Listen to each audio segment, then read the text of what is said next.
मोक्षमार्गस्य नेतारं भित्तारं कर्मभूभृतां ज्ञातारं विश्वतत्त्वानां वन्दे तद्गुणलाभे। तत्व सूत्र की चर्चा में क्रमशः हम अलग अलग दिन में अलग अलग विषयों की चर्चा ले रहे हैं, और इस चर्चा में कल हमने इंद्रियों के एक प्रकरण को लिया था। इंद्रियों के प्रकरण में हमने इंद्रियों के मुख्यतया दो भेद किए थे, बराबर ना? कौन कौन से दो भेद किए थे? द्रव्येंद्री और भावेंद्री। और उसमें भी हमने समझने की कोशिश की थी कि द्रव्येंद्रिय मतलब ये जो शरीर है, इस शरीर की रचना, और भावेंद्रिय मतलब जो आत्मा में ज्ञान का तत्संबंधी क्षोभसम व्यक्त होता है, वो भावेंद्रिय। उसमें भी दोनों के दो दो भेद हो गए थे। इसको इस रूप में अपन ने कल चार्ट के माध्यम से समझा था कि द्रव्येंद्रिय की निवृत्ति और उपकरण, और भावेंद्रिय के निवृत्ति के फिर भेद किए, अभ्यंतर निवृत्ति और बाह्य निवृत्ति। उपकरण के भेद किए, अभ्यंतर और बाह्य। ऐसे भावेंद्रिय के भी भेद किए, लब्धि और उपयोग। यहाँ तक अपनी चर्चा हो गई थी। और यहाँ ये अपन ने समझा था, एक एक सिंपल चार्ट है कि इंद्रिय के दो भेद किए, द्रव्येंद्रिय और भावेंद्रिय। अब देखो, निवृत्ति मतलब क्या कहलाती है? इंद्रियाकार रूप रचना कि जो पुद्गल प्रदेश इंद्रियों के आकार में कन्वर्ट हो रहे हैं, वो कहलाती है निवृत्ति, बराबर। फिर उपकरण क्या कहलाता है? कि उस उपकरण का जो निवृत्ति हुई है, उसका जो उपकार करे, उपकार करे मतलब हेल्प करे, उसकी सहायता करे, वो कहलाता है उपकरण, बराबर। आज जितने भी अपने गैजेट्स हैं, वो क्या करते हैं? एक्चुअल में तो मनुष्य की हेल्प के लिए बने थे। अब वो बात अलग है कि वो उपकरण अपकरण बन गए। आप समझ गए ना? उपकारक और अपकारक दो चीजें हो गई ना। उपकारक मतलब हेल्प करे, वो कहलाता है उपकारक, और बगाड़ करे वो कहलाता है अपकारक। तो आज हम सबको ये सोचना पड़ेगा कि जितने भी ये उपकरण हमारे लिए आ रहे हैं, इंटरनेट में 3G 4G 5G आ रहा है, मोबाइल में आ रहा है जिसमें बहुत मेमोरी बढ़ती जा रही है, रैम बढ़ती जा रही है, उन सब के उपयोग में 150 GB 200 GB के मोबाइल आ रहे हैं। आपको ये विचार करना पड़ेगा कि 150 GB का भी मोबाइल है, तो उसमें जिनवाणी के लिए कितनी जी दी है आपने, और पिक्चर भरने के लिए कितनी जी दे दी, बराबर। समझे कि नहीं समझे? तो उपकरण उपकरण बन रहे कि अपकरण बन रहे? अगर आप गंभीरता से विचारेंगे तो आपको पता चलेगा कि अधिकतर हमारे उपकरण अपकरण का कारण बनते हैं। बोले पंडित जी कैसी बातें करते हो, अगर ये उपकरण नहीं होते तो हम अभी आप जूम क्लास में पढ़ पाते क्या? बात सही कह रहे हो, लेकिन ये जरा से पढ़ने के नाम पर आप, मतलब ये वैसा मत करो जो शिरडी वाले साईं बाबा कर रहे हैं ना, तिरुपति कर रहे हैं। कैसा कि इतना सारा ब्लैक का पैसा है, तो बताएं कैसे? तो ब्लैक के पैसे को छिपाने के लिए 2-5% चैरिटी में लगा देते, और 95% उसमें लगा देते। अधिकतर कभी भी किसी मुमुक्षु से बातें करो ना कि भाई साहब तुम उपकरण बहुत यूज करते हो, ये करते हो, वो करते हो, तो वो तिरुपति वाले तर्क देता है। कौन से? कि हम चैरिटी भी तो करते हैं। मतलब क्या कहते हैं? बोले हम धर्म की बातें भी तो इससे सुनते हैं। तो यहाँ मैं ये पूछना चाहता हूँ गंभीरता के साथ में, क्या जितना आप सदुपयोग करते हो उतना ही अन्य उपयोग करते कि उससे कम अन्य उपयोग करते? एक्चुअल में तो आदर्श दशा तो यही होनी चाहिए कि सत कार्य के लिए ही उपयोग हो, अगर ऐसा नहीं हो पा रहा है तो कम से कम बैलेंस तो बने कि ज्यादा उपयोग सत्कार्य के लिए हो, थोड़ा बहुत 2-5% अन्य कार्यों के लिए हो जाए। लेकिन ऐसा नहीं करो कि 2-5% धर्म के लिए उपयोग करो और 95% विपरीत कार्यों के लिए उपयोग करो। तो आपके अगर ऐसा प्रपोर्शन रहेगा तो आपकी सोच भी कौन सी, ब्लैक मनी वाली सोच है कि ब्लैक मनी को छिपाने के लिए 2-5% चैरिटी में लगा दो, जिससे क्या होगा कि लोगों को कहने को हो जाएगा कि हम चैरिटी भी तो करते हैं और चैरिटी के नाम पर 95% ब्लैक बचा के रख लो। ऐसे ही जब भी किसी को गैजेट का बोला जाए तो बोले हम प्रवचन भी तो सुनते हैं, और प्रवचन सुनने के नाम पर 95% जो उसका दुरुपयोग करते वो करते जाओ। ऐसा छल नहीं करना, बराबर। तो क्या समझ में आया कि उपकरण मतलब सहायक। तो हमें ये समझना चाहिए कि हमारे घर में जितनी भी चीजें हैं अल्टीमेटली वो हमारी सहायक होनी चाहिए, बराबर। अब किसमें सहायक हो, बोले आत्म कल्याण में सहायक। फिर भावेंद्री की चर्चा है। भावेंद्री में कौन कौन सी दो बातें आई, लब्धि और उपयोग।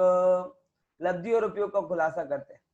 ज्ञानावरणी कर्म का क्षयोपशम वो कहलाया लब्धि, बराबर।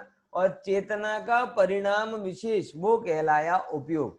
क्या मतलब रहा, जैसे कल मैंने इसको आपको समझाया था कि एक बार आपको भाषा का क्षयोपशम व्यक्त हो गया, फॉर एग्जाम्पल अभी जैसे मुझे जेम कहेवाय ना कि मने गुजराती आवड़ी गई, હવે હું ગુજરાતીમાં વ્યાખ્યાન કરું તો હિન્દીનો જ્ઞાન મારી લબ્ધિમાં પડ્યો હોય છે, और जब मैं हिंदी में बोलूं तो गुजराती, संस्कृत, इंग्लिश का ज्ञान क्या पड़ा हुआ रहता है, लब्धि में पड़ा हुआ रहता है।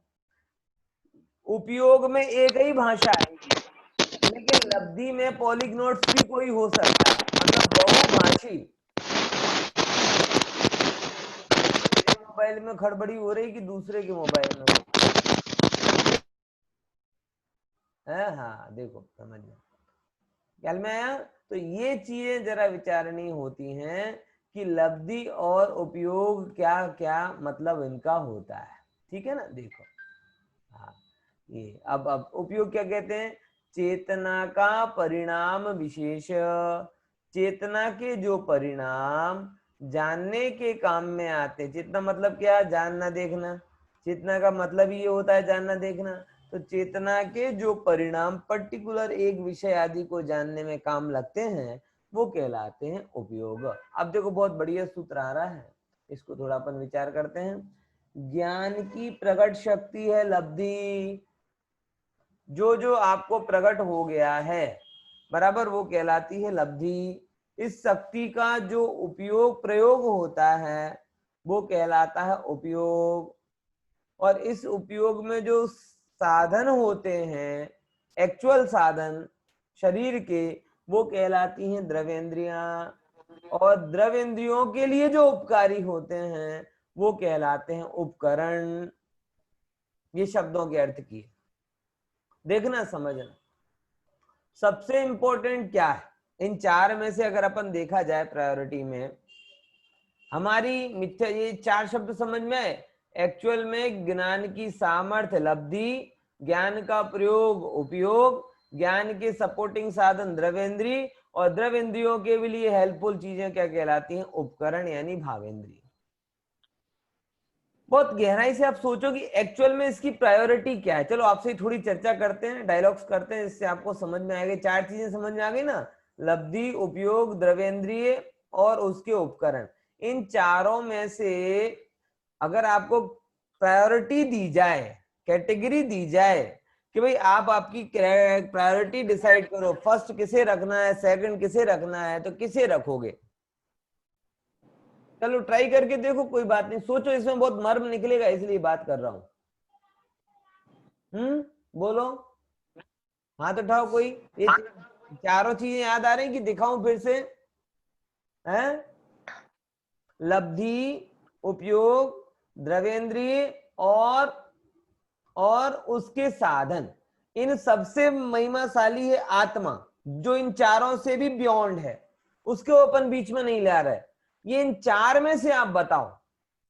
पहले नंबर तो जो गंभीरता पूर्वक सुन रहे हैं वो जरा अपना चेहरा दिखाओ, और जो चेहरा नहीं दिखा रहे हैं हम ये समझ लेंगे कि वो कोई 2 काम के साथ में 2 घोड़ों की सवारी कर रहे हैं, बराबर ना? हाँ, बहुत बढ़िया। 5-7 लोग तो हमारे क्या कहते हैं भाग्यवान पक रहे हैं। हाँ हाँ, बहुत बढ़िया, उत्तम, अति। हाँ, अब लगता है चेहरा देखने की सबकी मुंह दिखाई की रस्म करनी पड़ेगी, तब चेहरा दिखाएंगे सब। कई कई आपको पड़े 11-11 रुपया, 21-21 रुपया, तो बता देखा એવું થશે ના। જો હવે હું બહુ ઇમ્પોર્ટન્ટ મુદ્દા તમારી સામે રાખું છું, ગંભીરતા સાથે વિચારો कि जो તમને प्रायोरिटी આપવામાં આવે तो કોને આપશો? हाँ बोलो खुशीबेन। સર લબ્ધિ સૌથી વધારે પ્રાયોરિટીમાં આવશે, એટલે માટે લબ્ધિ હશે તો એનો ઉપયોગ ને તો આત્માને જાણવામાં એનો ઉપયોગ કરી શકાશે। સરસ સરસ। લબ્ધિ જ નહીં હોય તો એને યુઝ નહીં થાય। પછી લબ્ધિ પછી એટલે 4 ને ફર્સ્ટ સેકન્ડ થર્ડ ફોર્થ એમ એમ આપો। કારણ પછી જણાવજો, પહેલા પ્રાયોરિટી નક્કી કરી લો ને। ઉપયોગ પછી લબ્ધિ। હા, શું કહો છો આંટી? સર પછી દ્રવ્યેન્દ્રિય। પછી દ્રવ્યેન્દ્રિય, બરાબર। हाँ बोलो लीना भाभी। सबसे पहले उपयोग, फिर लब्धि, हाँ लब्धि भावेंद्रिय और फिर द्रव्येंद्रिय। ओके ओके, चलो सरस। હવે જો હા સરસ। બીજા કોઈ નહીં છે કહેવાની ઈચ્છા? પોતાનું અનુસાર પ્રાયોરિટી ડિસાઈડ કરો છો કોઈ? નહીં તો પછી આપણે થોડુંક મારા મનમાં જે છે તમને શેર કરીશ, બરાબર? આ બાબતમાં મને કોઈ શાસ્ત્રીય આધાર નથી, પણ તમે સહેમત થશો ચોક્કસ, આવું મને વિશ્વાસ છે। જો સૌથી પહેલી વસ્તુ આવે જ્ઞાનના એંગલથી આપણે જોવા જઈએ તો સૌથી પહેલી વસ્તુ આવશે લબ્ધિ। કારણ શું છે? એક બહુ સિમ્પલ તમારી ગુજરાત, કુવામાં હશે તો હવાડામાં આવશે, બરાબર? હવે જો લબ્ધિમાં એક્ઝેક્ટલી શું હોય, તમે એમ ઉપયોગની વાત કરો પણ ખરેખર उपयोग શું આવે છે? जो उपयोग हमारा चल रहा है वो अल्टीमेटली हमारे लब्धि के प्रोपोर्शन से ही आता है। आप दोनों को समझिए, लब्धि में ही नहीं होगा तो उपयोग में कहां से आएगा? और जो उपयोग को प्रभावित करती है वो लब्धि। अपन लौकिक में नहीं सुनते, तो जैसा अपन देखते हैं सुनते हैं, जैसे अभी क्या होता है कई बार मैं ऑफिस में जाता हूँ, ऑफिस में कभी अगर गुनगुनाने का भी मन होता है ना तो बच्चों की राइम्स मुंह से निकलती, old McDonald had a farm ई-आई-ई-ओ।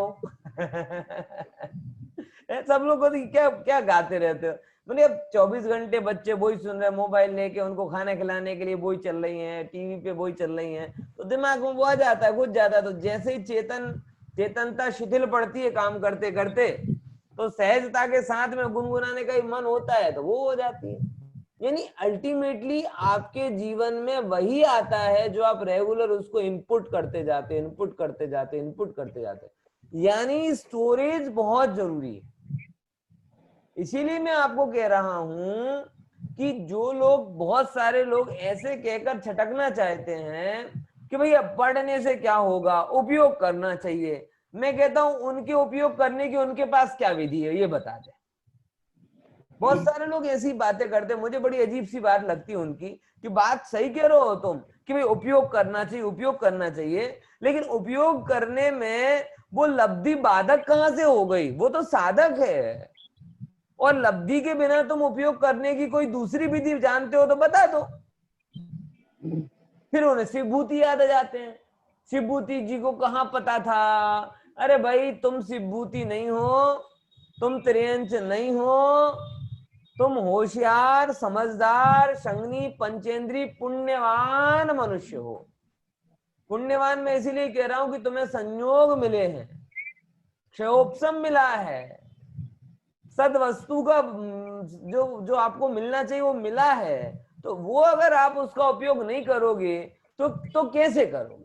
तो पहले नंबर आप ये समझ लीजिए, एक बहुत नेगेटिव अप्रोच इसके बारे में, ज्ञान के बारे में लोगों ने चलानी ही चालू कर दी है कि पढ़ने सुनने से क्या होगा, उपयोग में लेकर आओ तो बात सही है, उपयोग में ही काम में आएगा। लेकिन मैं ये कहना चाहता हूं कि लब्धि उपयोग में काम में आने का साधन है, बाधक नहीं। प्रॉब्लम केवल उनके साथ में है कि जो लब्धि मात्र यानी छोपसम करते रहते हैं लेकिन उसका विशुद्धता में प्रयोग नहीं करते, तो उनको छोपसम से प्रॉब्लम नहीं है, उनको विशुद्धता में नहीं लाना, ये प्रॉब्लम है। तो जो प्रॉब्लम है उसके बारे में करो ना, विशुद्धता बढ़ाने की बात करो, लब्धि घटाने की बात क्यों करते हो? अच्छा, दूसरे नंबर की बात, वही लोग व्यापार में कमी नहीं कर रहे, मिलने जुलने में कमी नहीं कर रहे, गवर्नमेंट ने लॉकडाउन में उनमें घर को बिठाल दिया, लेकिन वो मोबाइल से घर में नहीं बैठे, वो पूरी दुनिया में ही घूम रहे हैं। तो उन लोगों की समझ आएगी लब्धि ही उपयोग का कारण बनती है, बराबर। तो फर्स्ट पहले नंबर पे क्या जरूरी होता है? लब्धि। इसीलिए मैं आपसे कहता हूं कि जिनवाणी के श्रवण और स्वाध्याय को अधिकतम करो। हाँ, क्योंकि इसी कुएं में जो है उससे ही हवाड़ा में आएगा, यानी इसी चीज जो आपके अंदर में पड़ा होगा क्षोभसम, वही धीरे धीरे विशुद्धता की खुराक पाकर आपके उपयोग में आएगा और आपके अंदर में परिणामों की मंदता करते हुए सम्यक्पादी में कारण बनेगा। इसीलिए जरूरी क्या है? सबसे पहले लब्धि, फिर उस लब्धि की सार्थकता उपयोग से हो जाती है, बराबर। तो जो लोग लब्धि में अटक जाते हैं उनके लिए कहा जाता है कि भैया लब्धि अकेले से क्या होगा, कंजूस मक्खी चूस मर जाएगा, कुछ उपयोग तो कर। लौकिक में कहते हैं ना कि भाई कंजूस लोग कैसे होते हैं, ये तो बीजा माटे भेगो करे। तो आचार्य लोग भी पंडितों को खूब ठपकार लगाते हैं, ये पंडित है ना, पंडित ये सब क्या करते हैं? दूसरों के लिए खजाना भरते हैं। तो जब ऐसी फटकार के पीछे कोई उनके क्षोभसमिक ज्ञान को निंदित करना चाहते हैं, ऐसा नहीं है, उनको प्रेरित करना चाहते हैं कि जो क्षोभसमिक ज्ञान का उपयोग दूसरे करके जा रहे हैं, तू क्यों उससे प्यासा रह रहा है, इसलिए उसका उपयोग कर।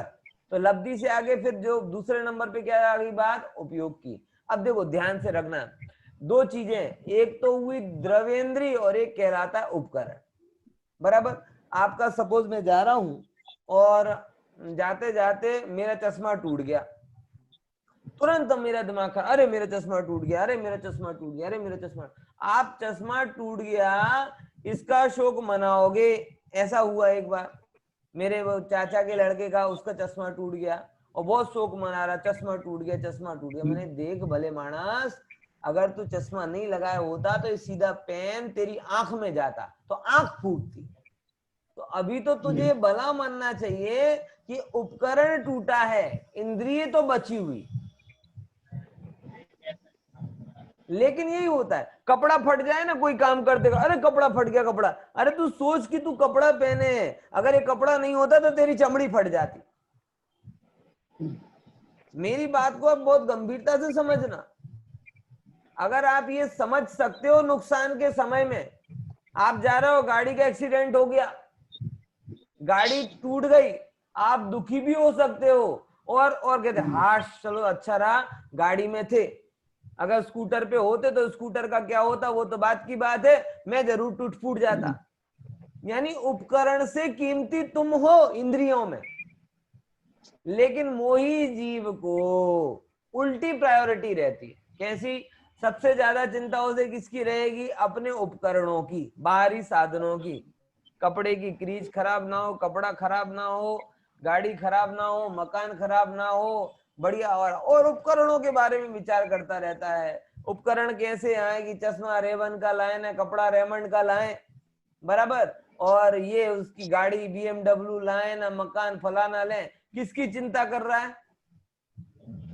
किसकी चिंता कर रहा है? उपकरण के उपकरणों की चिंता कर रहा है, और जिनके होने से नहीं होने से कोई फर्क नहीं। और उनकी चिंता में ये जो हाड़ मांस का शरीर बना है, जो एक्चुअल में तुम्हारे लिए सबसे बड़ी पुण्य की प्रकृति की देन, सबसे बड़ी देन है कि तुम्हारे पास हलता चालता संगनी पंचेंद्रीय शरीर है, निरोगी शरीर है, जिस शरीर के माध्यम से तुम जब चाहो धर्माराधना कर सकते हो, उसकी कदर नहीं करता। बोलो हम में से कौन है ऐसा जिसके पास एक स्वस्थ पूर्ण शरीर नहीं है? बताओ, इन लोगों में जो जो लोग सुन रहे हैं उनमें से सबके पास में पूर्ण शरीर है, स्वस्थ शरीर है, 5 इंद्रिय वाला शरीर है, मोक्ष का साधन बन सके ऐसा शरीर है, लेकिन इसकी चिंता करने की बजाय उपकरणों की चिंता करता है। ये मोही जीव की बता रहे हैं। मतलब एक्चुअल क्या है, लब्धि उपयोगी है, फिर उपयोग, फिर द्रव्येंद्रीय, फिर उपकरण। लेकिन मोही जीव की प्रायोरिटी उल्टी चलती, सबसे पहले उसे उपकरण इंपॉर्टेंट लगते, फिर उपकरण से हट जाए तो फिर जो अपनी कोरोना काल की बातें, हाँ भाई शरीर ने हाचवशो तो सारू रहશે, आम છે ना તેમ છે, एम करी કરીને પછી क्या भी जाए, उपकरणों से हटकर शरीर पर आ जाता है। बात समझ में आई कि नहीं आई? उपकरण से हटकर कहां पर आ जाता है? शरीर। अब शरीर की चिंता में इतना पड़ा हुआ रहता है, इतना पड़ा हुआ रहता है कि अपने उपयोग का सत्यानाश कर देता है। उपयोग मतलब अब कितना बिगाड़ करते हो आप दिन भर। मेरे एक बार ऐसा हुआ ऑफिस में, अपने यहाँ कहावत है ना कि जिसका नाम लो उसकी आयु बढ़ जाती कि नहीं बढ़ जाती? कैसा होता है कि जैसे कोई कोई हमना तुम्हारा नाम लीधो તમે આવી ગયા એટલે 100 વર્ષની आयु થશે तुम्हारी। एक दिन ऐसे ऑफिस में बात चल रही थी, सब लोग कोरोना कोरोना कोरोना कर रहे थे।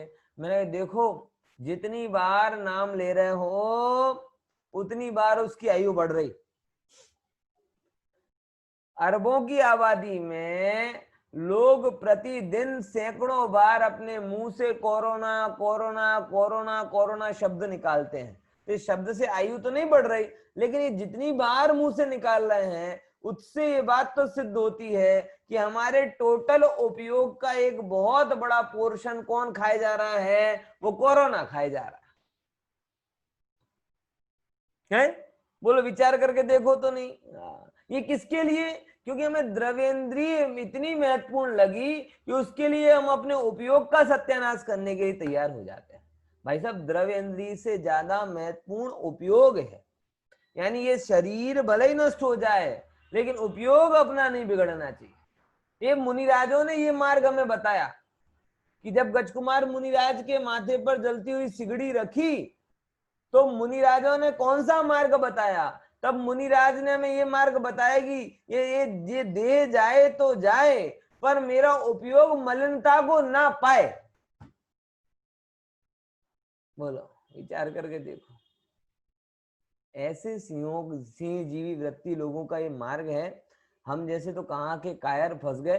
ओहो, जहां जरा सी भी आहट सुनाई देती है ऐसे घबरा जाते हैं। जलवे शरीर नहीं होगा तो क्या होगा? सारे शरीर नहीं होगा तो भी मैं रहूंगा, शरीर के पहले भी मैं था शरीर के बाद में भी मैं रहूंगा।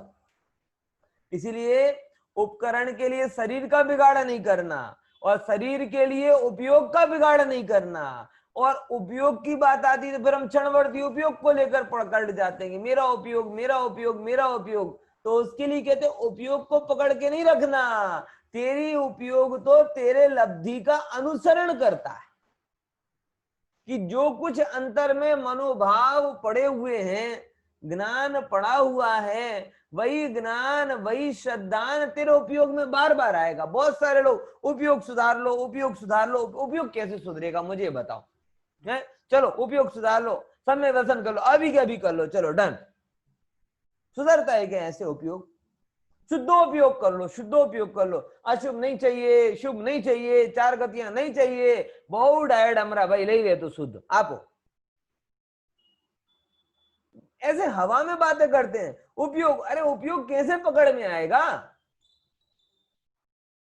हर एक जीव को शुद्धोपयोग की लालसा है, लेकिन उस शुद्धोपयोग कैसे प्रकट होगा? उपयोग को देखकर शुद्धोपयोग नहीं प्रकट होता। लब्धि जो है, जो तुम्हारे अंदर का गहरा श्रद्धान है, जो तुम्हारे अंदर का गहरा गहन ज्ञान है, वही गहरा गहन ज्ञान श्रद्धान तुम्हारे उपयोग को चलायमान करता है। इसीलिए लब्धि पर जोर दो। फल को मीठा करना है तो मूल की शुद्धि करो। फल में इंजेक्शन देना ये तो लारी वालों का काम है, बोले कि ये कैरी को पकाना हो तो उसमें इंजेक्शन दे दो, वाटरमेलन में इंजेक्शन दे दो, वो इसके इंजेक्शन दे देंगे, वो फल को जो जो प्राकृतिक तरीका है वो कैसा है कि किसी पेड़ के फल छोटे हों, कच्चे हों, कड़वे हों, तो उसके मूल में अच्छा खाद पानी दिया जाता है तो फल बड़े हो जाते हैं, मीठे हो जाते हैं, पके हो जाते हैं। बात समझ में आई? ऐसे ही यहाँ पे मैं कह रहा हूं बहुत सारे लोग आत्मा को पकड़ लो, आत्मा को पकड़ लो। भाई अनंत जीव जिसने भी एक बार समय सार को सुना है उसके अंदर में यही इच्छा होती कि आत्मा को पकड़ लूं, लेकिन कैसे पकड़े में आए वो? ओ कैसे पकड़ में आए? जो उसके साधन है वो तो दो ही हैं, ज्ञान और ध्यान, गहन श्रद्धान और नियमित ज्ञान। अब साधन को करोगे नहीं और बोले कोई अचानक आत्मा पकड़ में आ जाए, कोई अचानक चमत्कार करवाना है सबको, तो ऐसे चमत्कार नहीं होता। तो उपयोग की कीमत आप कर रहे हो, अच्छी बात है, लेकिन उपयोग स्वयं लब्धि का अनुसरण करता है। क्या बोला? क्या बोला? उपयोग के लिए, क्षणवर्ती चीज के लिए आप प्रयास मत करो, परमानेंट के लिए प्रयास करो। कोई बात सुनो, उसे गहरी मंद कसाई के रूप में लब्धि में ले लो। जिनवाणी की बात सुनी, हित की बात सुनी, उपयोग के रूप में नहीं। ये जब हम लोग पंडिताई सीखते हैं ना, तो एक हमारे अंदर में बड़ा मनोविकार आ जाता है। मनोविकार कैसे आ जाता है? कोई बात सुनते हैं ना तो मन में ये रह जाता है कि इसको नोट कर लो, क्यों, कभी किसी दिन प्रवचन में देने के काम में आएगी। मतलब लब्धि में वो ले भी रहे हैं तो उपयोग के लिए नहीं ले रहे हैं, उपयोग की शुद्धि के। अरे ये विचार नहीं आ रहा कि ये जो सुनी हुई बात है, ये सुनी हुई बात मेरे आत्म कल्याण में काम आएगी। धीरे धीरे वो आती अकल। अब वही ना, बादाम खाने से अकल नहीं आती, वो तो अनुभव से ही अकल आती है।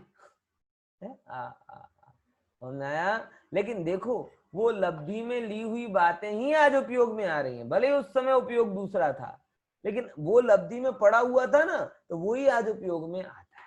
इसीलिए चारों में आप समझना, उपकरण महत्वपूर्ण नहीं है, उपकरण से अधिक महत्वपूर्ण द्रव्येंद्री है, द्रव्येंद्री से महत्वपूर्ण उपयोग है, और सबसे ज्यादा महत्वपूर्ण क्या है? लब्धि। लब्धि में दो पोर्शन पढ़ना, एक विशुद्धता रूप लब्धि और एक क्षयोपशम रूप लब्धि।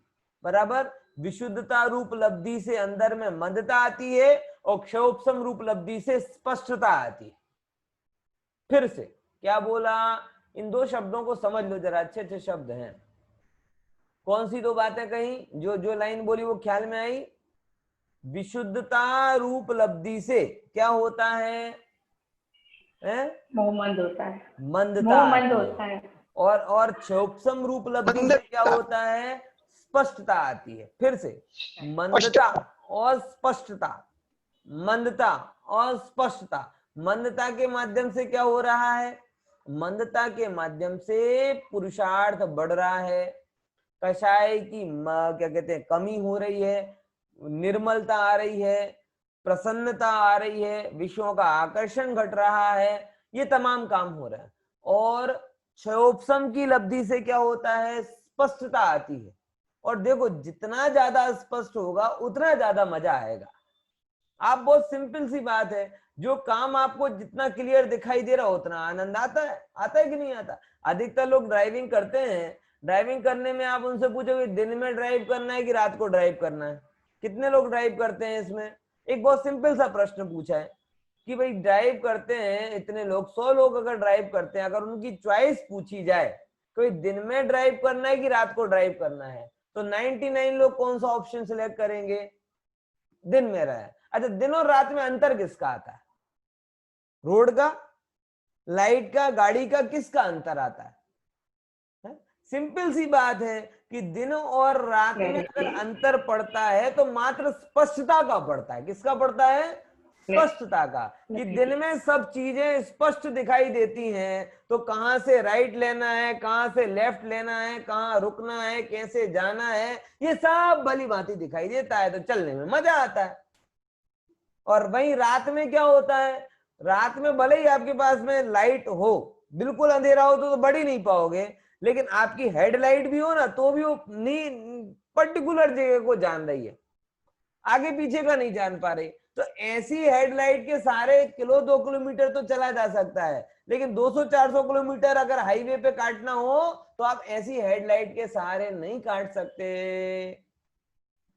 वैसे ही मैं आपसे कहना चाहता हूं कि स्पष्ट आपके पास में ज्ञान होगा तो आपको मोक्ष मार्ग में चलने में मजा आएगा।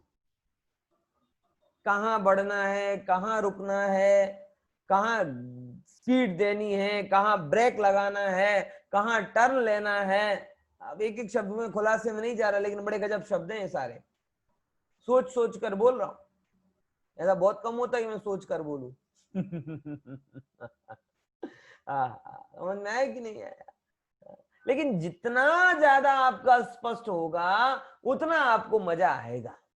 वैसे ही मैं आपको कह रहा हूं, अस्पष्ट क्षोभ ज्ञान की हेडलाइट से आप थोड़ा बहुत तो चल सकते हो भाई साहब, लेकिन अगर लंबी जर्नी तय करनी है तो आपकी क्षोभसम ज्ञान की हेडलाइट से काम नहीं चलेगा। वो सूर्य की भांति स्पष्ट प्रकाश को देने वाला जिनवाणी का ज्ञान होना चाहिए, क्योंकि जितना आपके उस ज्ञान में स्पष्टता होगी आपको खुद मजा आएगा मोक्ष मार्ग में चलने का। आपको भय नहीं लगेगा कि ये भाव मुझे क्यों हो गया। आपको पता है ऐसा होता है, टेक इट इजी। ऐसा क्यों नहीं हो रहा, ऐसा नहीं होता, टेक इट इजी। मतलब बहुत सरलता हो। आप घर में बैठे हैं, अगर आपको हंसने बोलने का भाव आ गया, टीवी देखने का भाव आ गया, बच्चों भी स्त्री परिवार आदि, तो अरे ऐसा क्यों हो गया, ऐसा क्यों हो गया। अगर आपका जिनवाणी का ज्ञान है, अरे भाई सहज है, ऐसा होता है, कोई बड़ी बात नहीं है। समझना है कि नहीं? ऐसा क्यों नहीं हुआ उसकी भी चिंता चली जाती है, ऐसा क्यों हो गया उसकी भी चिंता चली जाती है। सब सहज है। मुझे आत्मा क्यों पकड़ में नहीं आ रही, भैया योग्यता आएगी तो पकड़ जाएगा, उसकी भी चिंता मत करो। बात समझ में आई कि नहीं आई? तो ये जितनी आपके अंदर में स्पष्टता होगी, अहिंसा मतलब मैं बहुत इसको खुलासा कितना करूं, तो मैंने आपको सूक्ति रूप में बोला है, वो आप फिर से समझ लीजिए कि विशुद्धता रूप लब्धि से आपके अंदर में कषायों की मंदता आएगी, जिससे पुरुषार्थ बढ़ेगा। और क्षयोपम रूप लब्धि से आपके अंदर में स्पष्टता आएगी, जिससे आपको मोक्ष मार्ग में चलने में आनंद आएगा। ये इसको आप समझ लो, मजे से आप रास्ता तय करोगे। इसलिए दोनों का आप प्रायोरिटी वाइज डिसाइड करो। तो चारों चीजें ख्याल में आ गई। इस संबंध में कोई प्रश्न हो सकता है कि भाई ये इसकी प्रायोरिटी ऐसी क्यों रखी, हो सकता है तो आप पूछ सकते हो, नहीं तो मैं समझूंगा कि मैं आगे बढ़ता हूं। बराबर समझे? कौन कौन सी चार चीजें सबसे ज्यादा इंपॉर्टेंट कौन सी है? लब्धि, फिर उसके बाद में क्या बात आई? उपयोग, फिर तीसरे नंबर पे कौन सी बात आई? द्रवेंद्री, और फिर चौथे नंबर पे कौन सी बात आई? उपकरण। चलिए आगे की स्लाइड देखते। कोई प्रश्न है? प्रश्न है? हाँ भैया। हाँ बोलो। हेलो। हाँ बोलो भाभी। हाँ, પાંચ લબ્ધિમાં આપણે જે લીધી એ વિશુદ્ધિ લબ્ધિ ગણવાની એમાં?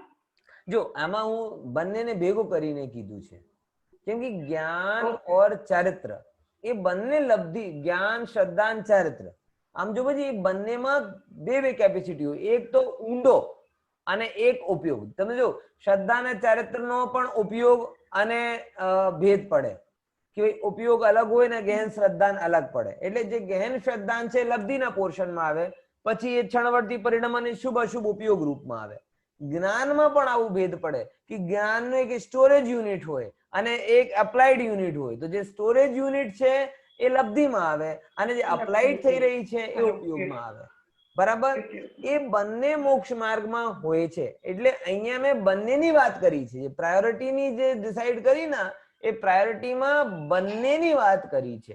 શ્રદ્ધા, જ્ઞાન, ચારિત્ર નો લબ્ધિ રૂપ પોર્શન, ગહેન શ્રદ્ધા, ગહેન જ્ઞાન, ગહેન અંદરનો અભિપ્રાય એ, અને ઉપયોગ એટલે ચરિત્રનું ક્ષણવર્તી પરિણમન વાળો ઉપયોગ અને જ્ઞાનનું ક્ષણ ક્ષણ જાણવા વાળો ઉપયોગ.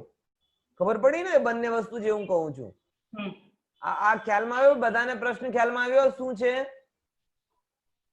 ફરી થોડુંક આના ઉપર फोकस करूं છું હું. ध्यानથી સાંભળજો कि यहाँ पर जो मैं बात कह रहा हूं ये बात अकेले ज्ञान से संबंधित नहीं कहना. यहाँ पर मैं जो बात कह रहा हूं अपने तीनों गुणों की बात कर रहा हूं. श्रद्धा, ज्ञान और चारित्र, क्योंकि तीनों गुणों में अगर आप गहराई से विचार करेंगे तो दो रूप भाग पड़ते हैं। एक तो गहन श्रद्धान रूप, गहरा भाव, और एक ऊपरी ऊपरी भाव। फॉर एग्जाम्पल, गहरा जो होता है, ज्ञान की गहराई क्या है? ज्ञान की गहराई तो आपका जो लब्धि रूप क्षोभसम व्यक्त हो गया वो, और ज्ञान का उपयोग क्या? बोले जो आप उसमें से जान रहे हो वह। श्रद्धान की गहराई क्या? कि आपका गहरा अभिप्राय, और उसका उपयोग क्या? कि बोले ये मोबाइल मेरा है। अब एक तो गहरा अभिप्राय पड़ा है कि जिस परद्रव्य का मेरे साथ संयोग हो वो मेरा, ये हुआ गहरा अभिप्राय। फिर ये मोबाइल मेरा, ये क्या हुआ? क्षणवर्ती उसका उपयोग। चरित्र का गहन इष्टनिष्ठपना, ये उसकी लब्धि हुई, और उसके आधार पर कभी क्रोध रूप बदल रहे, मान रूप अशुभोपयोग में आ रहे, कभी राग देह क्या कहते जिनवाणी भक्ति आदि रूप शुभोपयोग में आ रहे, ये उपयोग।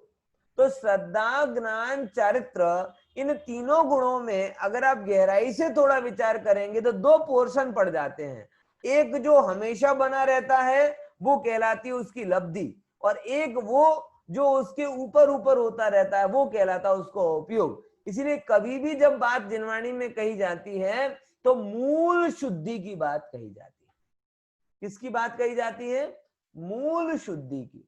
तो हमें ज्ञान की भी मूल शुद्धि करना, श्रद्धान की भी मूल शुद्धि करना, और चरित्र की भी मूल शुद्धि करना। हम आयुर्वेद की पद्धति से आगे बढ़ेंगे कि मूल की शुद्धि के बाद रोग अपने आप शुद्ध हो जाता है। आयुर्वेद में एक कॉन्सेप्ट होता है भूत शुद्धि, बराबर। ये भूत शुद्धि मतलब 5 भूतों से आपका शरीर बना है। तो अगर वो 5 भूत संतुलित हैं तो आपकी वात पित्त कफ संतुलित है, और वात पित्त कफ संतुलित है तो कोरोना आए चाहे कोरोना के पिताजी आ जाए कोई फर्क नहीं पड़ेगा। समझ में आया कि नहीं आया? आजकल लोगों को आयुर्वेद वगैरह का ज्ञान बहुत बढ़ गया, ना केवल आयुर्वेद का बढ़ा है बल्कि तमाम काढ़े काले का ज्ञान बढ़ गया है। हाँ, समझे? तो क्या पद्धति है? भूत शुद्धि करो, ये 5 भूत, बराबर। इन 5 भूत की शुद्धि से आपकी वायु क्या कहते हैं 3 वात पित्त कफ की शुद्धि हो जाएगी, और वात पित्त कफ की शुद्धि हो जाएगी तो ऑटोमेटिकली आप आरोगी निरोगी हो जाओगे। ऐसे ही मैं यहाँ पे कहना चाह रहा हूँ, लब्धि की शुद्धि करोगे तो उपयोग शुद्ध हो जाएगा बस, और वो उपयोग शुद्ध हो गया। अब वो द्रवेंद्रीय शुद्ध हो चाहे ना हो, उपकरण मिले चाहे ना मिले, वो मेरे हैं ही नहीं ना। ये दो तो मैं उस कंडीशन पे बोल रहा हूं कि जब उपकरण की बजाय आप शरीर का बिगाड़ करते हो। आधुनिक लोगों को बहुत बड़ी समस्या है, उपकरणों की बहुत पड़ी रहती है, उपकरणों के पीछे गांडे हुए जा रहे, पागल हुए जा रहे हैं उपकरणों के पीछे। ये ले लूं, वो ले लूं, फलाना कर लूं, ढिमका कर लूं। हर चीज के पीछे इतना पागलपन है कि वो शरीर को बिगाड़ करके साधन लेते हैं। क्या करते हैं? शरीर को बिगाड़ करके साधन लेते हैं। अरे भाई साहब, शरीर के लिए साधन होते हैं, शरीर आत्मा का साधन है, और आत्मा परमात्मा बनने का साधन है। समझना है कि नहीं है? फिर से समझना जरा। शरीर के लिए साधन होते हैं, साधनों के लिए शरीर नहीं होता। आप गहराई से विचार करके देखो कि मैं गाड़ी शरीर के लिए ले रहा हूं कि मेरा शरीर गाड़ी के लिए नौकरी कर रहा है। मैं क्या कितने हफ्ते भर रहा हूं, मतलब क्या है ये?